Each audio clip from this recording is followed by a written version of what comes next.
Ninguém vai te salvar. Ninguém te entende completamente. Ninguém pode te animar sempre. Ninguém estará lá para você a cada momento. E ninguém pode te ajudar a superar esse mar de pensamentos. Ninguém pode fazer isso por você.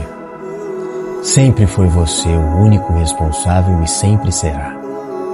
Para de esperar por um herói. Seja o seu próprio salvador. Transforme seu caos em força. A batalha é sua. A guerra é interna e espiritual. A vitória é decidida no momento em que você decide parar de procurar ajuda lá fora e começa a construir força aqui dentro. E aí o que vai ser? Você vai continuar esperando ou vai começar a agir de verdade? Quando você entender isso, você vai ver que sempre teve esse poder. Só nunca acessou.